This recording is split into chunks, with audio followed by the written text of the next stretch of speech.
During the Nazi occupation of the Netherlands, a psychiatrist named Abraham Meerloo would change his first name to Joost and flee. After traveling to Belgium, he would then leave to England. Meerloo saw a world crumbling around him, even after the war had ended.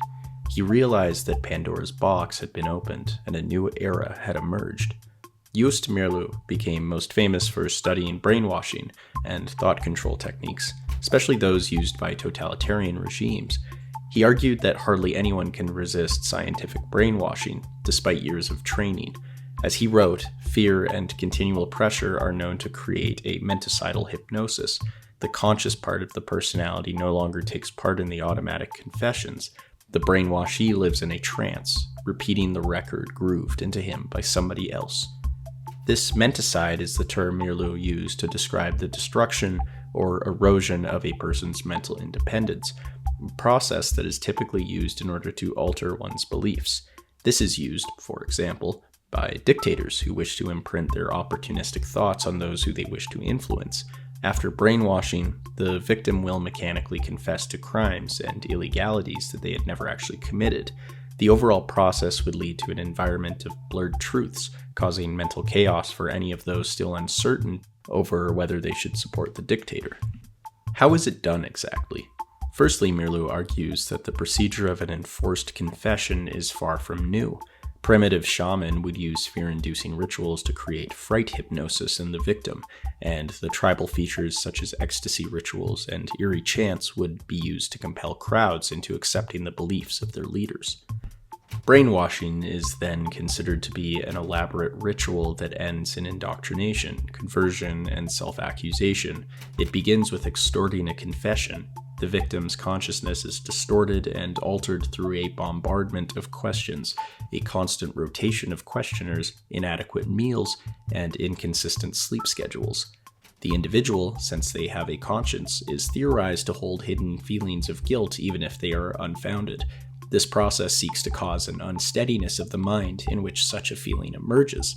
The core strategy is to take away all sense of hope or predictability. As Meerloo writes, it destroys the very elements which keep the mind alive. The victim is utterly alone. This process of degrading one's mind to the point of destruction is perhaps best exemplified in Kafka's The Trial, in which a man confesses to a crime that he truly has no knowledge of through the constant assault of bureaucratic inquiry. Sometimes, if the brainwashee is strong enough against these suggestions of guilt, the use of narcotics will be applied. This allows for the confusion of the mind, the creation of amnesia, and importantly, mental dependency.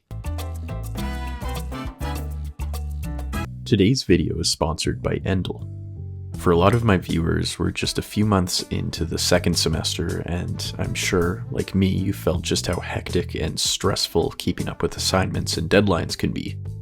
Every day really feels like an endless barrage of tasks and readings mixed in with trying to balance my social life and basic health.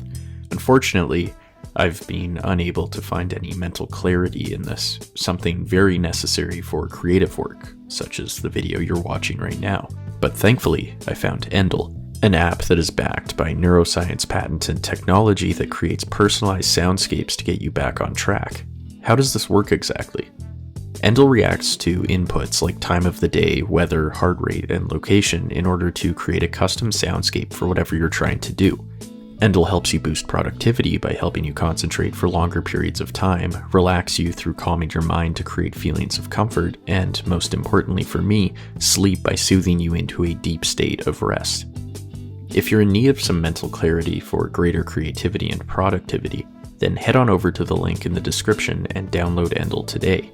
The first 100 people to download Endel will get a free week of audio experiences.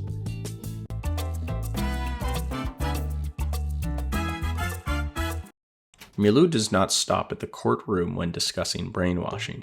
He also points towards the ability for free and democratic societies to be brainwashed at the political and non-political level.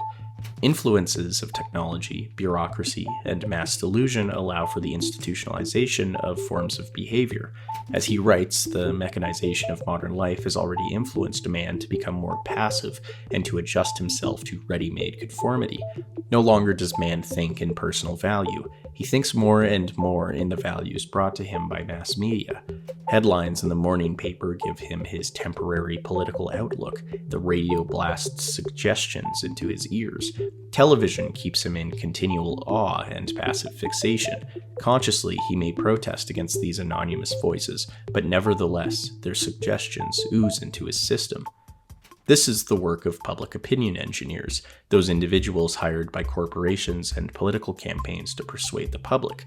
Hitler, for example, used a network of columnists to sow negative rumors about citizens in countries that Hitler would eventually invade. This is a form of manufacturing consent, a topic further explored by Noam Chomsky. How can we battle brainwashing? On the individual level, Meerloo advised for exercises in mental relaxation and auto-hypnosis to make the body insensitive to pain. However, he understood that brainwashing was quite brutal, and not everyone could do such training.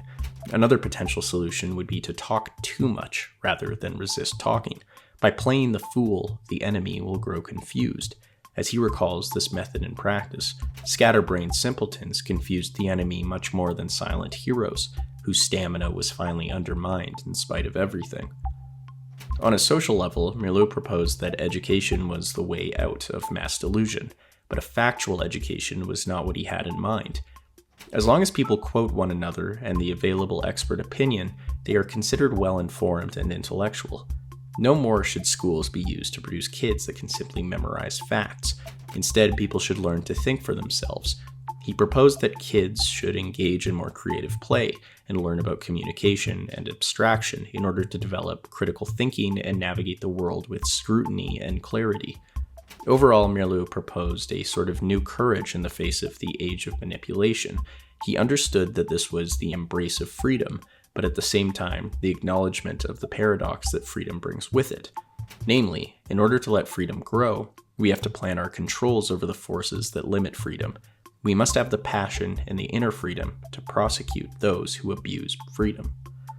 Above all, Meerloo wished that individuals would be able to accept personal responsibility for their world and work together for the greater good. This would, of course, involve bravery and heroism. Such heroism of the spirit is only possible if you are the master of your emotions and in full control of your aggressions.